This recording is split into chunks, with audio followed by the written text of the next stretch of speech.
Hey, everybody, this is Life is a Gamble, episode number 5. My guest today is Don the Dragon Wilson. And I am going to jump into this right away because we have a lot to talk about. So, Don, welcome to Life is a Gamble. Thank you for inviting me to speak to your audience, and I'm looking forward to the interview. Great. So before we get into where I want to go, which was a very big risk in your life, I just want for the audience that is not familiar, is it fair to say you were the Michael Jordan of kickboxing?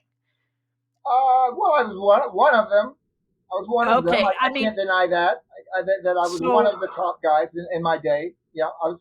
So, but let's just kind of say who you were. You held the title in 4 weight classes or 5 weight classes? 4 weight classes. But in 5 different sanctioning bodies. Yes. Right?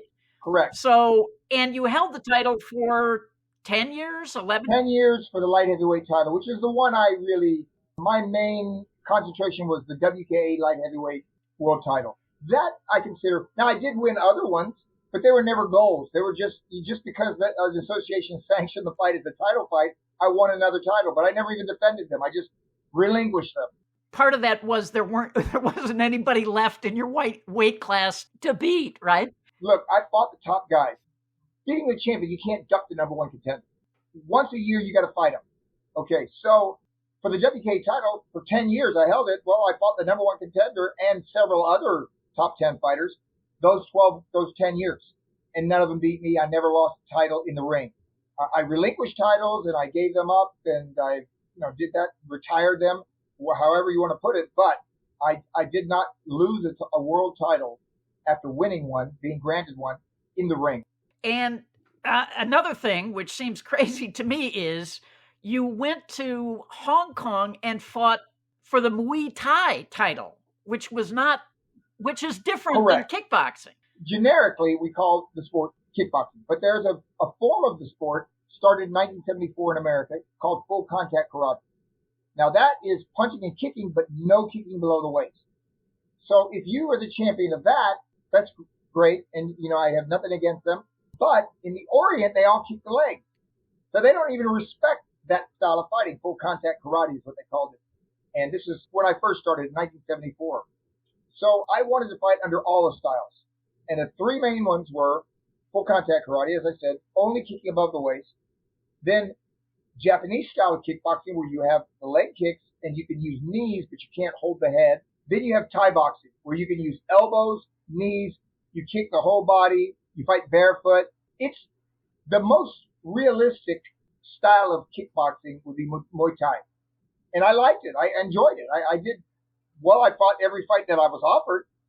But when you start beating the Thais, they quit offering you fights because they don't like foreigners. It's like if we got Super Bowl champions, right? And then you get a team from some other country who comes over and beats the Super Bowl champion. You don't want that happening. Right. And the Thais didn't allow any of their fighters to fight me after 1984. September of 84, I fought the 4th rated fighter in Hong Kong, and I broke his leg, beat him. And that was the last Thai fight I was ever offered. That was September of 84. Yeah. Wow. Now, also, when MMA came about, you were one of the announcers with I never Joe worked Rogan. with Joe Rogan because I was way before him. I was in the original UFC. Different owners came and they brought in Joe Rogan. He was good. He was good. He was a martial artist. I met the guy, very nice guy, very well-informed, opinionated, interesting, entertaining announcement. Right. But I know that because this is around the time that I met you, well, it was after when I met you, and you were chomping at the bit. Oh, I was trying to fight. Yeah. Look, Richard, this is 1990. But you were how old at that time? I've got a fight scheduled right now in Dubai. Right now. I've already signed a contract. Now, call it exhibition. Now, wait, you're 68 right now, right? That's a close estimation. Yes, I'm 68. Richard, if I'm at 68, I would love to get in the ring. What do you think I felt like back in the 90s? Of course I would have taken a fight with Royce Gracie, but they wouldn't promote it. because he was beating all the guys, and they didn't want somebody to come from the outside and just win the thing. But what ended up happening is Maurice Smith, a kickboxer, ended up winning the world UFC title, heavyweight title. And yeah, kickboxers became pretty, uh, and wrestlers, grapplers, jiu-jitsu guys, and they kind of like dominated UFC at different times. At different times, it ebb and flows. Uh-huh. Sometimes the strikers get on top and they become champions. Sometimes the grapplers. And you had a wrestling background in school, right? Yes, of all the sports I did, and I was the MVP of my high school football team and the MVP of the basketball team. Wow. Of all the sports I did, though, the sport I picked up the fastest and the easiest was wrestling. I went out for wrestling as a college student. I never wrestled in high school.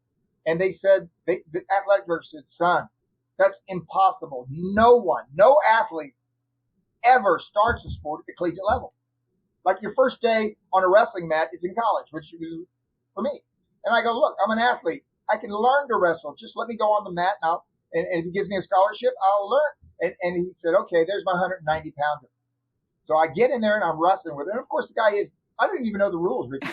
I didn't even know the rules of wrestling. But I knew this. Whatever he tried to do to me, I knew I resisted.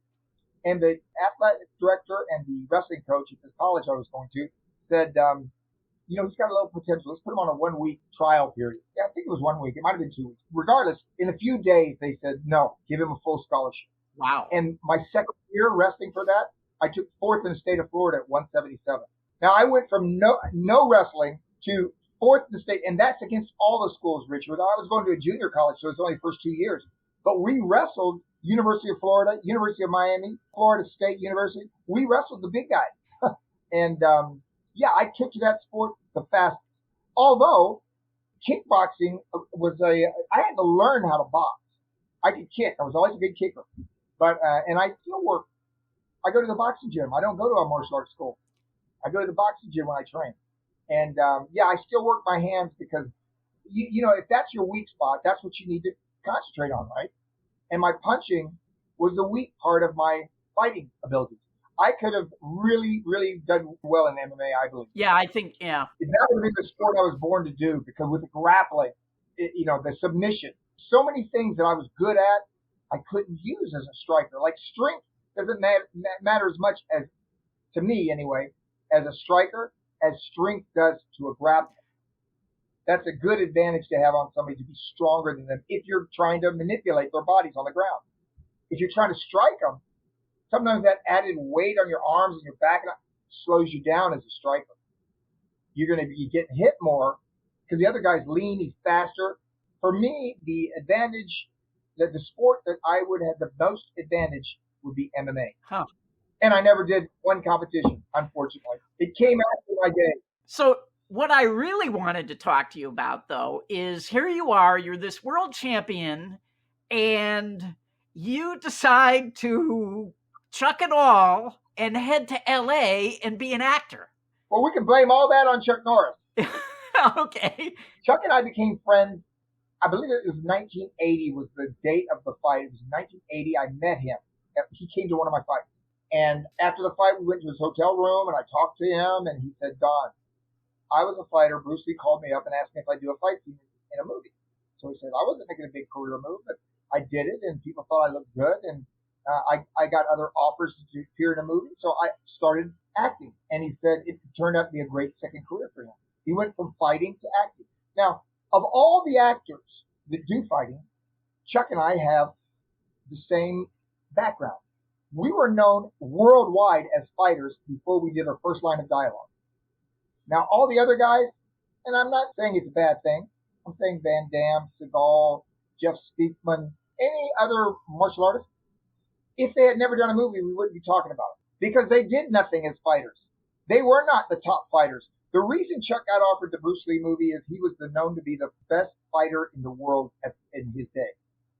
And that's why Bruce Lee wanted to beat him up in a movie. And for me, it was the same type of situation. I was known to be one of the best fighters of my day. And then I went to the movies. And that's not the normal. Chuck and I are aberrations, not the way it normally happens. Get a guy like Van Damme who's skillful, looks the part, and he can act, talented, but he was not like me and Chuck, he was not a famous fighter before he became an actor. Right, but when you went to LA, you didn't have any offer or anything, right? You Oh, just nothing. picked up and moved there, and what was your plan? It was a big gamble. Yeah, I would say. But Chuck suggested it. So, look, he should know, right? I mean, other people have suggested it before, but I never paid attention to them. Because what do they know about the film business? Chuck Norris did go from fighter to movie star. Yeah, I don't want to be called just an actor, not just an actor, but an actor because I don't consider myself an actor. I'm a movie star, which is people will pay to see me in martial art action movies, but I doubt if they would pay to see me in romantic comedies or uh, many other genres of films. And producers understand that, and they don't cast me in. I'm not cast in those kind of films. I'm basically a martial art action star. I have a genre, loyal fan base, and I can say this: when it comes time to throw the punching and the kicking, Robert De Niro can sit down and just take a break, and then I'll do that myself. When it comes to that, I'm well qualified to do the fight scenes, fight action. And my fight scenes are not the acrobatic kind, the backflips and the splits like Van Damme will do. No, I don't do that. I do the more practical stuff. Luckily, the choreographers, though, in my movies, allow the other martial artists to show off their best talents. I mean, Gary Daniels looked great in Ring of Fire, right? Yeah, yeah. All of them. Eric Lee looked great. He was the comic relief for it. Yeah. Well, but So everybody's got their own little style. what happened when you got to LA? Well, I got to LA. Nobody knows me, right? And I did not know anything about the film business. So I had some friends that were martial artists, and they said, well, there's this bookstore you can go to called Samuel French. And you go there, and they got a lot of books on how to be an actor. And so I go to the bookstore. Now I'm staying in a Holiday Inn in Glendale, California. And I buy like 5 or 6 books on how to be an actor. It shows you how to get a headshot and how to build your resume and how to find an agent, how to audition and enroll in acting classes. It shows you, it just literally every human activity. There are books about how to do it. Like if you want to be a carpenter, there's books that say how to be a carpenter. Oh, yeah. How to pick the right wood and measure it. Okay, so I got the books on how to be an actor, and I just did what they said. Richard, I did the same thing. Within 3 months, I was on General Hospital as a bad guy working. It was a section of the story arc on General Hospital where they had it called the Asian Quarter. That's where I met Steve Lee, who you know, and we became friends. So I became a working actor just from after moving out to LA, getting an agent, reading the books, doing what the books say. How did you get the agent? You just Well, cold called him or sent in a headshot? Here's what the book said. The book said the way to get an agent is this. Find an agent that's got a client like you that he's making money on. And that guy's more likely to take you. So there was one Asian in all of Hollywood in 1985 starring in martial art movies. His name was Shogasugi. And Shogasugi was like me, 6 foot tall, Japanese, did ninja movies for a company called Canon Films, which is the company Chuck was working for, Canon. So I went to Shogasugi's agent. And I said, hey, my name's Don Wilson. I know you represent Shogasugi, but I said, I'm not trying to replace him. I just said, maybe you could use another Asian guy. And he said, come on, I'll talk to you about it. So I go in, and now he's just passed away, by the way. He passed away a year ago, Ray. But Ray looks at me, and Ray, he said to me later, he said, there are many roles that Shogasugi gets offered, good money roles, but Sho doesn't want to do them. He looks at it as it's below him. So Ray said to me, Don, I'll send you out for all the roles that Sho turns down. Because they're looking for a 6 foot tall Japanese guy because they want Sho. He said, would you mind that? And I said, no, absolutely. So the first one I got was a commercial for a Chinese, for soy sauce. And it was LeChoy Foods, LeChoy, which I believe is Chinese food, it's not Japanese, but they had a soy sauce coming out. And I did it, and I worked one day, and we're talking 1985, and I made $10,000. Wow. Yeah. It took me, not one day, like a half a day to shoot this commercial. And oddly enough, because my life is one series of odd coincidences, my character was the leader of the Dragon Squad. Huh. So I had a fake dragon tattoo on my chest, and I make a mean face. And I don't know if you can Google it, but maybe it's on YouTube. I think at one time it was Le Choy soy sauce. But anyway, so what happened was I told Ray I started going out for auditions. The show looked down on the roles. He didn't want to even audition. I told Ray, and the roles were like this, Richard. They were not starring 6 foot tall Asians with Southern accents in movies. So it would be like a Chinese waiter who drops a bowl of rice, picks it up, and then runs out. And it would be those kind of roles, day player roles, not action stars, not starring in movies. So I told Ray, and this was maybe probably our first 6 months of work. I said, Ray, unless it's the starring role and it's a martial arts film, I'd rather not even audition because I'm not out here to be an actor. I don't want to just play, all kinds of different roles or like most actors. I said, I want to be an action star. So now the contact between me and Ray was like zero because I told him I didn't want to audition for this other stuff. And there's nothing else out there for me. So nothing's coming in. I'm getting no offers. And then one day I come home and, we had answering machines back in those days. You push your answering machine and it says, hello, if you are the Don Wilson, the kickboxing champion, my name is Roger Corman. And I'd like for you to, I'm producing a martial art movie. I'd like for you to come in and read for the lead of the movie. And I thought, well, I am the Don Wilson, the kickboxer. So I had the address and everything. And I go over there, and as soon as I get to the office in Brentwood, the casting director looks at me and says, oh, Mr. Wilson, I'm sorry.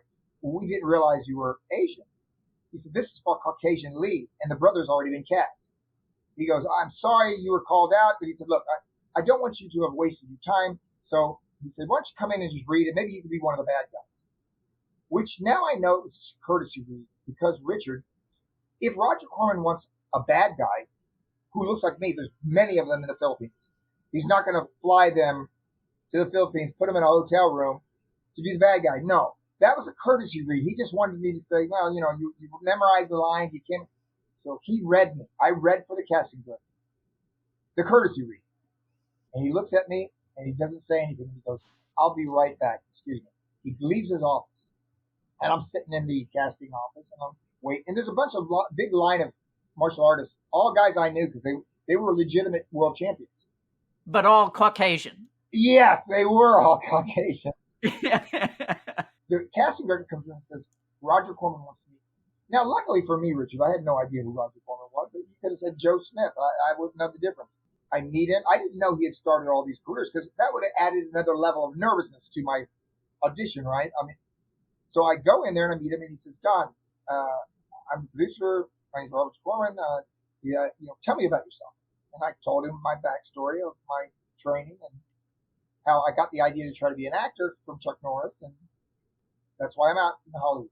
So he says, would you read for me? And so the casting director decides he's playing the bad guy, and I'm playing my character, the good guy. I get about, I wish I would have remembered, but we're talking 1988. I get out about 4 lines with you. About 4 lines. And he stops me.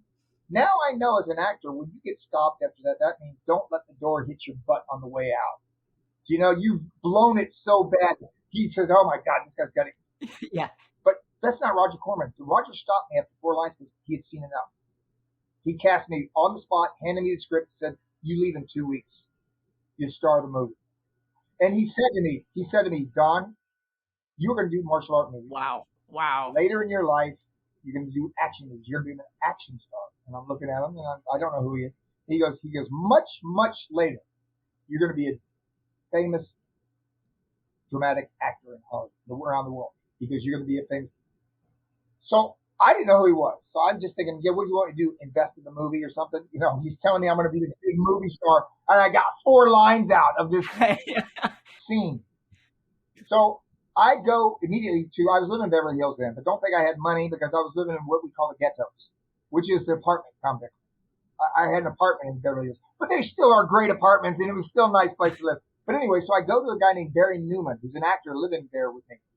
Very, very experienced New York actor. And he said, I heard you had an audition. I said, yeah, the guy told me after the audition I'm going to be a big movie star. He said, he did. He starts laughing. He goes, what was the guy's name? And I said, Roger Corman. He goes, Roger Corman told you you're going to become a famous movie star? I said, yeah.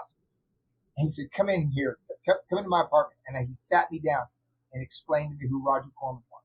Wow. Now, thank goodness, Richard, I did not know who he was because I would have been so nervous because he is the guy, I believe, Richard, and I don't know for a fact, I believe I am the last actor in Hollywood to go through what was called the studio system, where a non-actor gets met by a producer. The producer turns him into a star by hiring acting coaches. Roger got me. First of all, he put me on a weekly salary of $4,000 a week. Wow. Immediately after leaving his office, I got that was a weekly salary, but that was what they did in the studio system. They gave actors like Steve McQueen weekly salaries. Yeah. And Roger said, Don, you can work for other companies. I only ask you for one thing. Show me your contracts and I'll tell you whether or not I think it's a good idea. Because he said, whatever you do outside my company is going to affect my movies with you. And I intend to do a lot. I did 12 movies with Roger, by the way, Richard. More than any actor in the history of the film business. Wow. With Roger Corman, 12. Well, that's because Roger used to say, if you do a good job with me on this movie, you never have to work for me again. Right. You know what?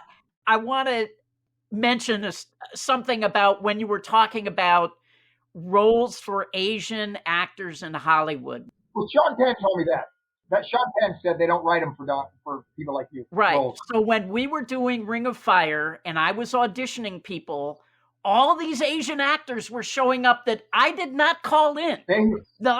Nobody had called these guys. And people hear through the grapevine, though. There is a grapevine in Hollywood. Word of mouth. Well, so what happened was I said that to one of the guys. I was like, how did you find out about this? And he says, are you kidding me? We heard that there is a movie where the lead is an Asian doctor who's got a white girlfriend. He says every Asian actor in town knows about this movie. I found that out later as well. Yeah. I found that out later as well, how unusual it was. Yeah, it was a different time. To start. Yeah. Well, look, when Joe came to me and handed me the script, I was doing a movie called Forced to Fight, where there's no female lead. There's no beautiful scenery. It's in a prison. It was depressing. You know what? When you go in there, you're the director. You got to sit in a cell for 12 hours, just like if you were in the prison. And it's not a happy. Anyway, it was not a wonderfully fun experience doing a prison movie. And the very next one was Ring of Fire, which is a love story for me, Richard. And I say to everybody, you're one of the most talented directors, and matter of fact, probably the most talented directors for that specific type of film that I work with. I've been 40 years acting. 1982 was my first film, Chinese movie. So from 82 to today, I know directors pretty much. I worked with a lot of them. The ones that I get along with, the ones that I don't. But I don't think anybody could have done a better job than you with Ring of Fire. The fight scenes came out great. Not just that, the love story was told.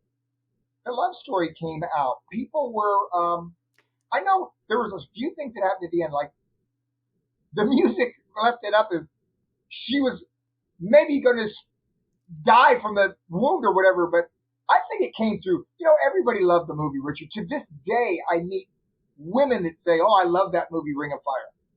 To this day. This is 40 years after or 30 years. Oh, thank you. That's very kind of you. Yeah, 30 years after we shot it, people are still watching it. It's considered a classic now. They call it martial art, just like Blood Fist.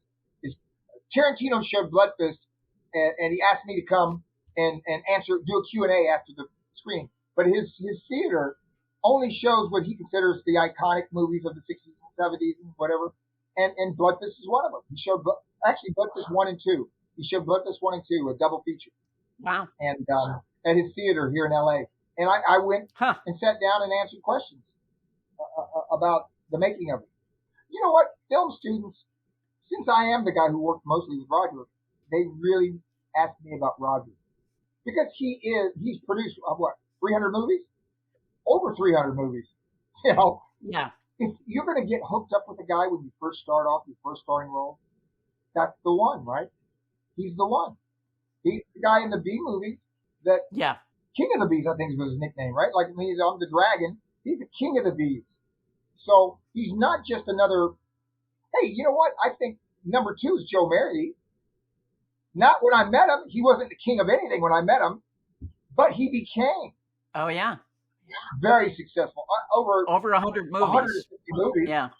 and 99% successful, correct? He didn't have any big bombs, No. which is the thing. A movie can bomb. You don't make back 10%, 20% of the budget. But that never happened, to my knowledge, with PM Entertainment. No. They were in that action genre, and they became they were like the new canon. Like Canon Films was Yep. doing all the action film, martial art action. They do the Dudikoff movies, Chuck Norris movies, Shogasugi movies. Canon Films was the big '80s guys, and then I believe Joe Mary and Roger Corman were the '90s action iconic producers. Yeah. And I got to work with both of them. That's the lucky part of my life. Yes, I was a gambler. I took a chance. I took the money I had and invested it in a movie career when I knew nothing about movies. It worked for me. As a martial artist, I was working in a nightclub. I was a manager in a nightclub. Had a great job. Quit my job. Became a broke fighter with the dream of being a world champion. I did gamble, right? I took some gamble. God, so yes. The theme of your show is gambling, and then I took not gambling on the tables, because I'm the worst at that.